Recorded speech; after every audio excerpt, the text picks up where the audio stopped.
After Dark, episode 22. Actually, I can see right now. This been hold up, get some of the stuff out. A little late. I apologize for being a little late, man. Y'all, coming in late or whatever.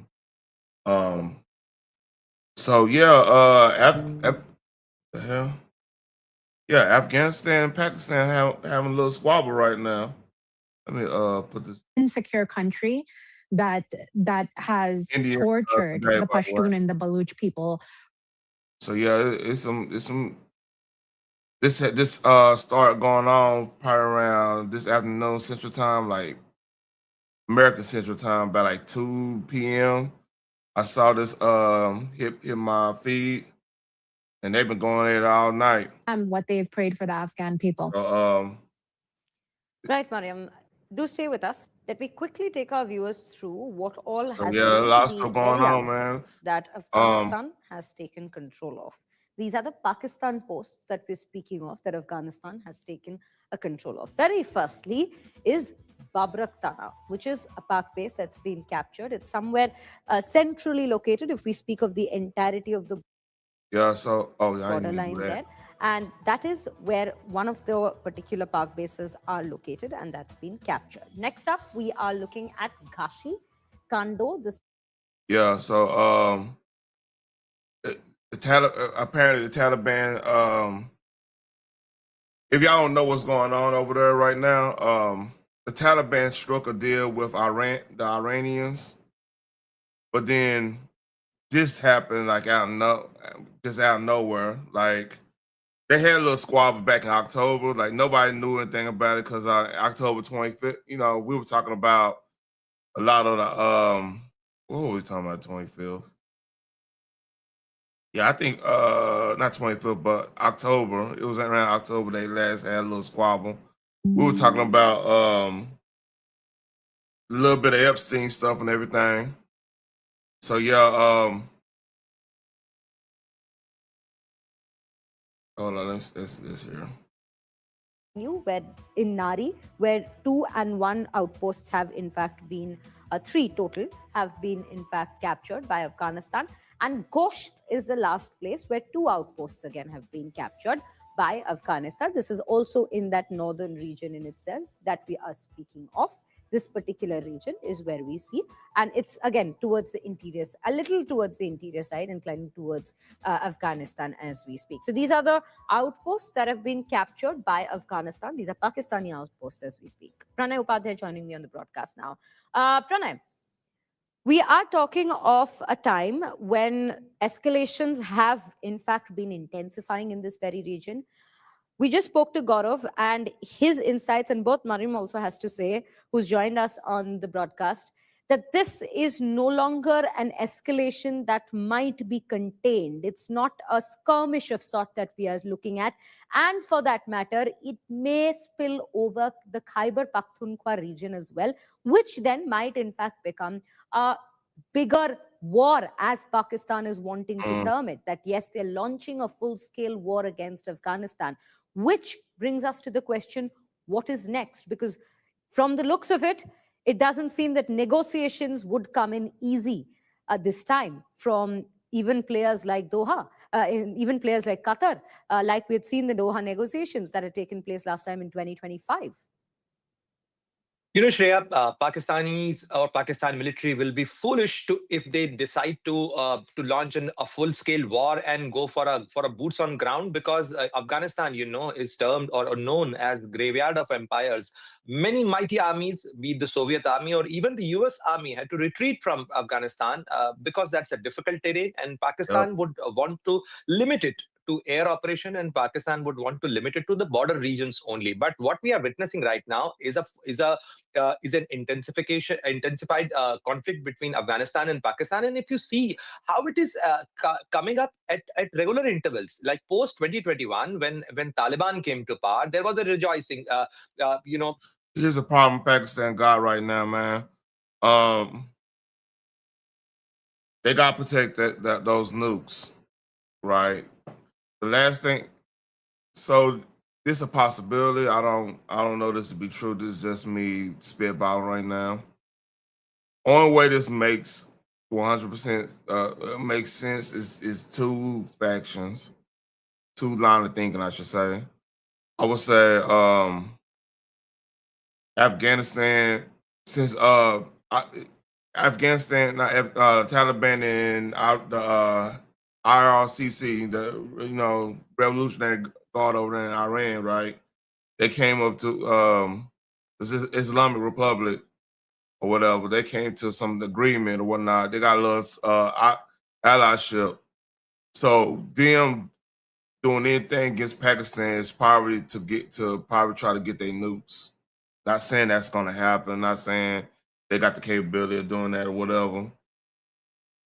So I mean that I don't know how. I mean, honest got truth, I don't know if this probably Taliban doing what they want to do in the way it go. They probably didn't even consult with Iran on this. Cause like I didn't know this. Taliban and the ISIS there, they got like some type of agreement. That came up from another stream. That threw me off because they are like sworn enemies. So yeah, is this gonna escalate? That's remain to be seen, man. Be 100. It's so many moving parts over there, and then what makes this like very suspect. Was having a negotiation with Iran to kind of get like an understanding there, but like it's not going anywhere. So it's something going on behind the scenes. It's gonna come out sooner or later. But yeah, this came out like this whole situation kind of came out of nowhere. And this is all I want to talk about that because it's right now like India. They got everybody all the new. I went and looked up all the news things just to see what's going on. If it just escalated or not, and everybody got slammed. It's crazy. It's like fog of war is real. So like the Pakistanis calling Afghanistan India proxy and vice versa. Then I mean you got elements that got all kinds of elements out there trying to tug in and trying to dictate what's true or not, So I don't keep it at that. There's some more news coming around. This dropped too. Like right when this stuff going on, this stopped. The CEO of the WEF quits after ties to Epstein came to light. This happened today. I want to say earlier this earlier this day. President and CEO of the World Economic Forum, I wonder if that's Brohead Brenda or Boris Brenda. Like, matter of fact.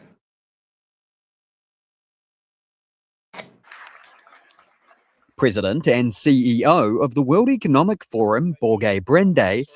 Borge, I didn't know if he was Spanish or he was Norwegian or whatever, so that's probably Norwegian or maybe Belgium. No, Borge Brende, all right, Borge Brende said he's stepping down on Thursday, a few weeks after the forum launched an independent investigation into his relationship with the late U.S. sex offender Jeffrey Epstein. Brende, who became president in the WEF 2017, which is crazy, he was announced his decision in a statement following disclosure from the U.S. Justice Department that showed the Norwegian had 3 business dinners with Epstein and had also communicated with the disgraced financier via email and text message. After quote, after careful consideration, I have decided to step down as president and CEO of the World Economic Forum. My time here, spanning 8.5 years, has been profoundly rewarding. Blah blah blah. Issued by the WEF, the statement made no mention of Epstein, of course not.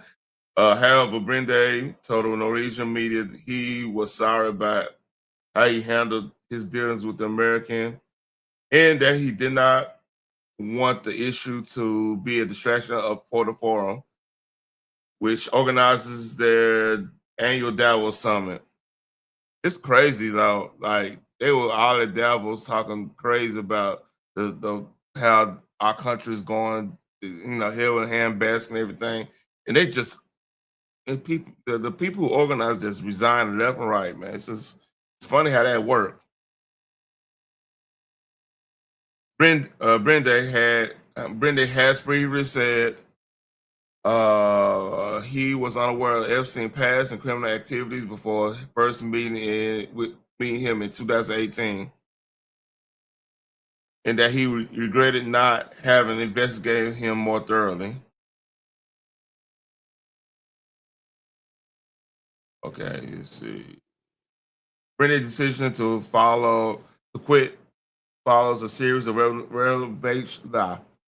revelations relating to Epstein, who in 2008 was convicted of soliciting prostitution from a minor. I can't speak today. Revelations have rolled business and political elites and even British royal family, which the Independent Review in their own statement, Andre Hoffman and Larry Frank, co-chair of the Geneva-based WEF, said Independent Review. Oh, that's British coming from Hoffman and Fink. Independent review conducted by outside counsel into Brenda's ties with Epstein had concluded that and had found no additional concerns beyond what has already been disclosed. Brende told Norwegian Business Daily, Dagen, I'm not going to be able to, I'm not going to try to read that his last name. That while the review had not uncovered any previous unknown issues relating to Epstein, case risk drawing attention away from the forum's work. He said he regret. Oh yeah, they repeat itself now. Let's see. Hold up. That's now in dark mode, man. Bright as hell. That's crazy. Come on now. Rules gotta do better.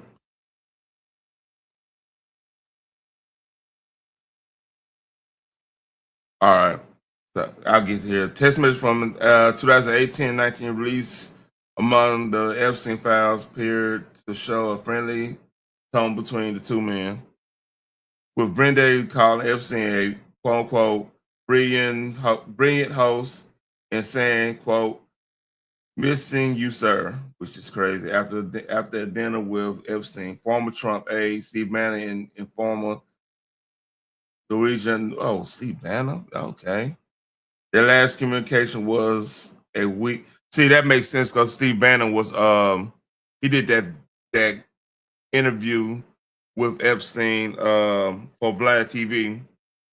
So that's yeah. That interview, if y'all haven't heard it, man, it was crazy.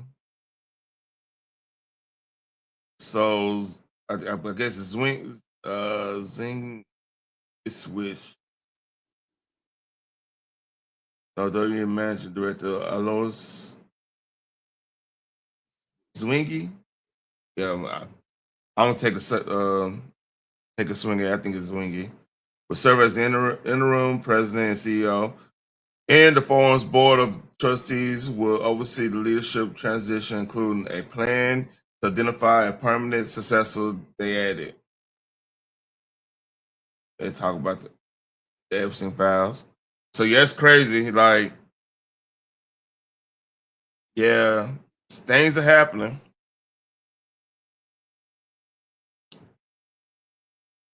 All right. Speaking of more Epstein stuff, we got this. Can I ask, why was Owen Maxwell invited to Dr. Chelsea Clinton's wedding in 2010? She'd already been mentioned in a civil lawsuit by Virginia Giuffre before that. Jeffrey Epstein had already been convicted before that. she came as the +1, the guest of someone who was invited. Thank you, everybody. Appreciate it. Thank you all. Can I ask, why was Let's see. Yeah. Yeah, what's it-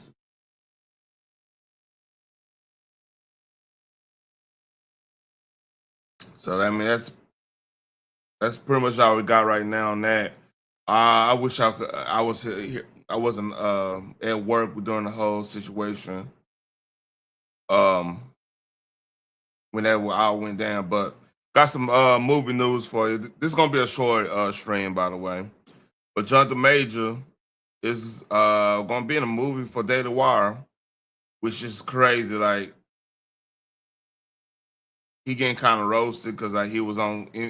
It's crazy how people roasting him when, if you look at, he kind of the victim in that situation. Like she stole that dude phone. I don't want to rehash the case, but yeah, he getting a look. And Zachary Levi do the play Shazam. He getting a look from Daily Wire, and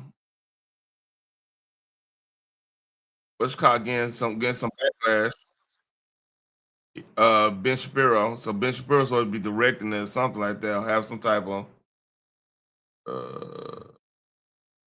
So it's crazy. This is what he got to say.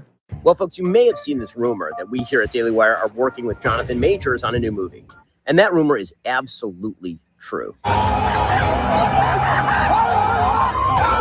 Yeah, I know. There are a lot of people on the left, on X, and they're very upset about this. There's lots of tweets. Okay, here's the deal, you whiny little bitches. We don't care, because Jonathan Majors was canceled all the way back in 2023. We are ecstatic to bring him back. He's unbelievably talented. And if you're upset now, wait until you see this film. Your heads are going to explode. Like, actually maybe explode.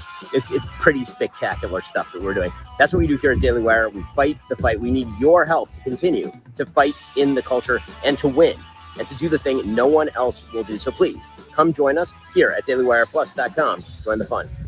Well, folks, you may. Yeah. So that drop. I don't know how this going. I don't know how it's gonna work, but oh yeah, and this is gonna be the. Let me see. Hold up. I got a wrong sheet here. Oh shit! Yeah, I got fine. Let me get that story. All right. Yeah, I just remember it's another story I got in my book once.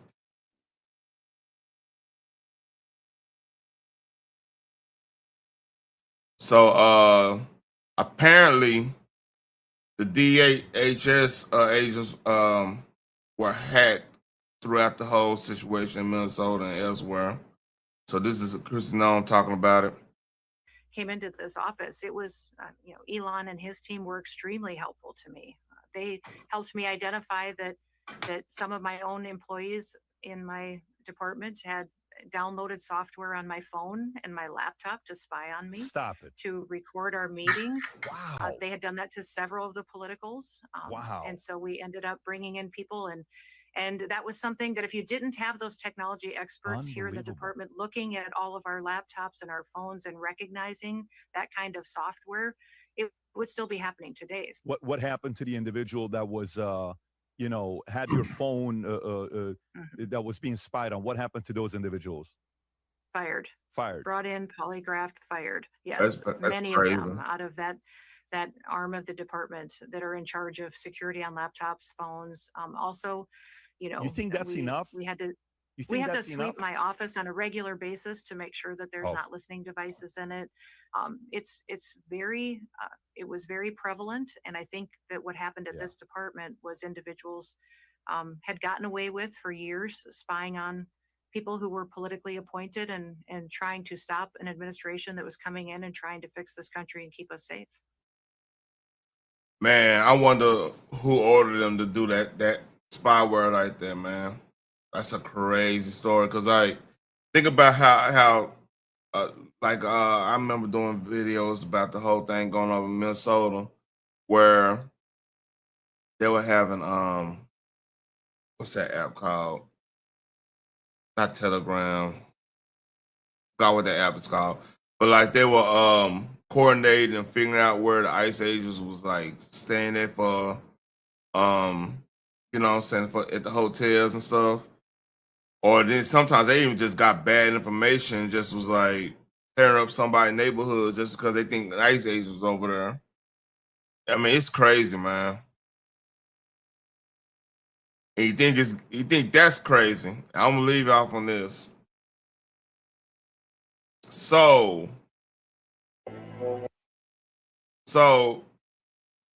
a list of Bohemian Grove members and guests allegedly leaked to the New York Post.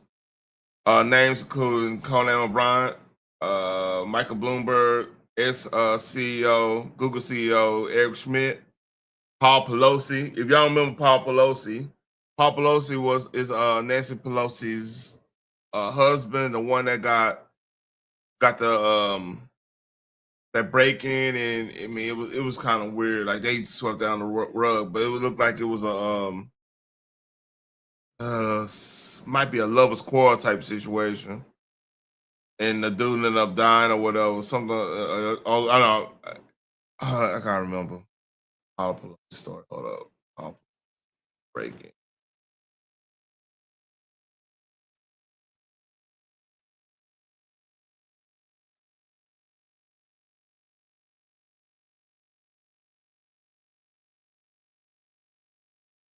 Yeah, this dude, yeah, he got life without parole for attacking Paul Pelosi. That's Nancy Pelosi's husband.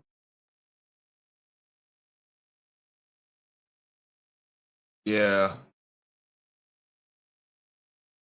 So Jimmy Buffett, Charles, one of Koch brothers, Henry Kissinger, Clint Eastwood. Man, I wonder if they.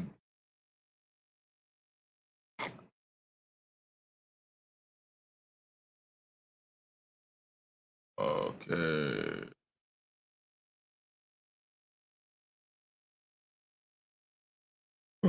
Man.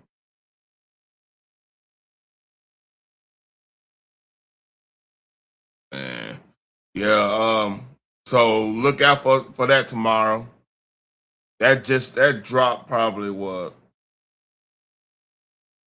3 hours ago. So this gonna break the internet probably. Well, it ain't probably gonna break the internet because everybody know this is going on.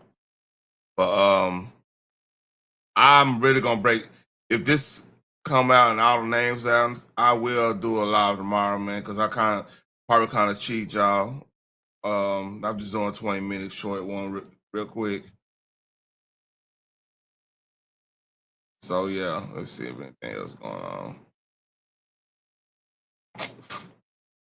So I'm gonna break it. I'm probably gonna chill out and if I do something, might be either tomorrow or Elimination Chamber is gonna be Saturday. I might do a stream there, and if anything goes on down, like we attack Iran or something like that, something crazy, I'll definitely go over that. But y'all like, share, and subscribe, and I appreciate anybody that showed up and everything. Y'all catching this on replay, please leave a comment, and peace.